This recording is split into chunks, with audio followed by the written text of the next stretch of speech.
This is the 2025 Porsche 911 Carrera, the base 992.2 refreshed generation that has Porsche further refining the legendary car with more power, revised looks, and more technology.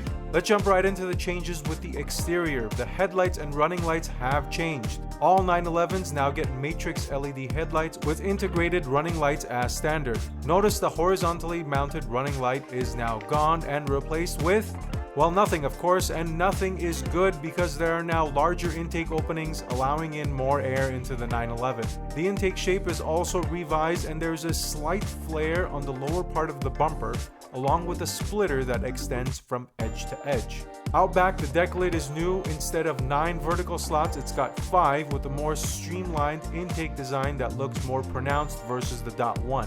The way the air exits has also been changed. The Dot 1 had 2 side exits in the diffuser, which have now been cleaned up and nicely tucked underneath the license plate. And for those opting for the sport mufflers, the diffuser design looks more pronounced and has a nice frame around the length of the unit. Last but not least, the light bar has been slightly changed but mostly looks the same.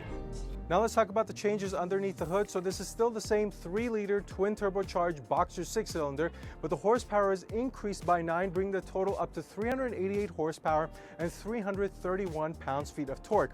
Porsche was able to extract the additional power by giving the base Carrera the Dot 1 generation GTS turbocharger and the intercooler from the turbo, which is now mounted directly on top of the engine underneath the deck lid. 0 to 60 times improve as well, 3.9 seconds and 3.7 seconds if you choose Sport Chrono. Both represent a 1/10 of a second decrease compared to the Dot 1. Porsche was even able to sneak in some bigger brakes, so the rotors on all 4 corners increased from 330 millimeters to 350, and the front pistons increased from 4 to 6. Now let's jump inside and kick it off with a very interesting item. The Dot 2 911 now comes standard as a true 2-seater sports car. This is of course only in the coupe, and the back seats can be optioned in at no cost, but it's cool for someone who wanted to spec a stripper 911.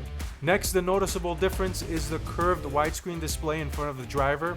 It measures 12.6 inches and is one of my favorite all-digital setups, and yes, you can customize it to have a classic 5-pod gauge cluster.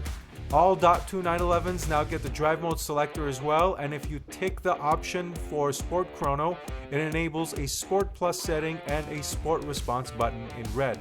Speaking of buttons, sadly the rotary style ignition knob is gone, being replaced with a push button start. Otherwise, the rest of the interior is pretty familiar and unchanged. Now, it wouldn't be a Porsche refresh without a price increase, and unfortunately the base Carrera is getting a slight bump in price, going from $116,000 to $120,000 for the coupe, and for the cabriolet $128,000 to $133,000. Both represent a roughly 3.5% increase to the Dot 1 generation, but this is unfortunately not really a surprise because Porsche has been increasing the price of their cars with every new generation. Now that that's all out of the way, let's take this thing for a spin and see what it drives like. All right, so inside the 992 Carrera, let's see what this thing's got. Foot on the brake, start, stop is now a button. Exhaust fires up. Let's do a quick exhaust check. Of course, there's a rev limiter. Let's go for a quick drive and see what's going on here. Now, this is a brand new car. I believe it has 10 miles on it, so I'm not gonna hammer it too much. My main goal here is to see if I can detect the difference between the Dot 1 and the Dot 2 in terms of speed and acceleration. Let's see if that 9 miles an hour is gonna make a difference. All right, so this car, the 9 horsepower is gonna make a difference. Now this car does not have Sport Chrono, so I don't have Sport Response and I don't have Sport Plus, but I can still use the knob to put it in Sport, and what that'll do is open up the exhaust baffles and put the suspension in Sport, and the throttle feedback in Sport as well. So I've got manual shift on. Let's turn on to a straight. Let's make sure I've got some road in front of me. So 7 miles an hour, roll and match. Yeah.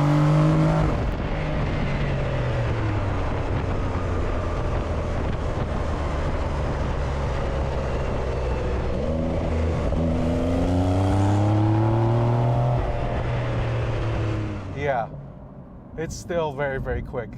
It's still quick. But at initial sense, this does feel basically, I mean, the same. 9 horsepower is not really going to make that much of a difference. But let's see, let's do one more. Here we go. Let's downshift now to second. And roll it a little bit more.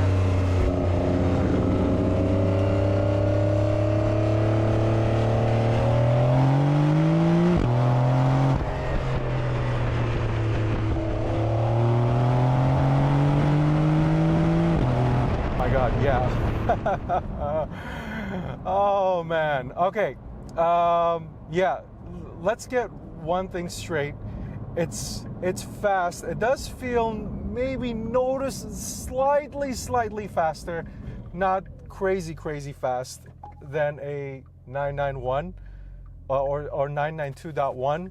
But I mean, you're not going to notice the difference. I'll put it to you that way. And the reason why I say that is because the base Carrera is already a fast car. People always look at it, oh, it's the base, it doesn't even have 400 horsepower.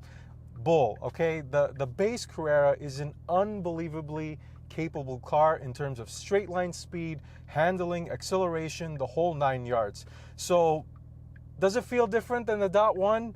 I don't know, maybe slightly if you use the launch control and all that stuff, but the whole 0.1 tenth of a second faster in 0 to 60 time, 9 horsepower, the torque is still the same, and torque is really what you're going to feel when you're driving on a daily basis and from a roll.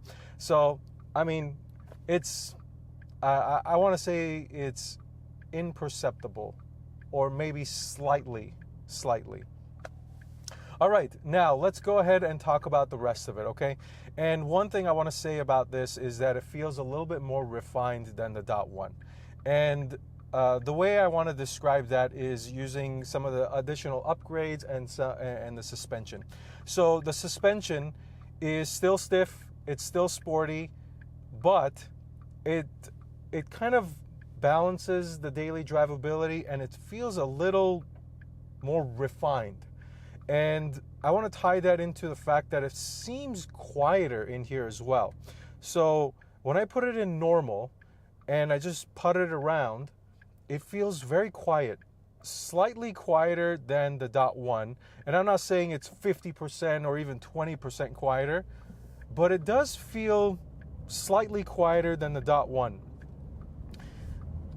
So tying that into some of the other technology advancements, such as the digital screen, which I miss the analog screen. I'm just going to be honest here.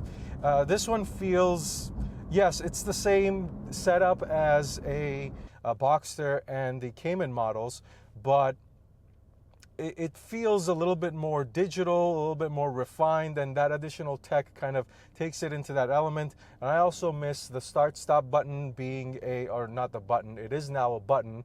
I miss the rotary knob.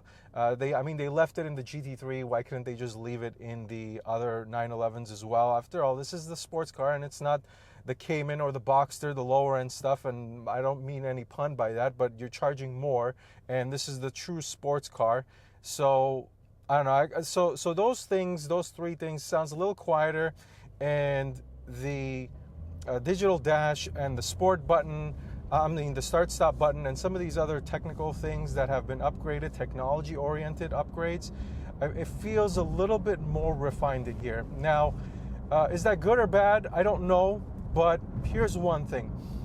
If there was a 911 that you could possibly excuse being more refined, I think it's probably the base Carrera, because the base Carrera, I think, is more for the casual person, the casual consumer, and what I translate that to is, hey, I'm still a Porsche fan, hey, I'm still a sports car fan, so I still want this car to be fast, which it is. I still want it to feel sporty, which it is, but at the same time, I want to turn some of the buttons off, I want to turn it all off, and I want to be able to drive it on a daily basis relatively comfortably for a sports car, which this car does, and maybe I want it to even be a little quiet. So yeah, that's kind of my thought in terms of the differences between the .1 and the .2. So to round it all off, overall, Speed, slightly faster. I don't know if it's all placebo at this point. The interior feels a little bit more refined because it's slightly quieter in here, and the addition of the technology makes it feel a little bit more refined. And yeah, I think that's a good way to sum up the driving experience. It's still fast, it's still sporty, but maybe the edge has been taken off on one side of the fence. It doesn't feel any less sportier than a .1.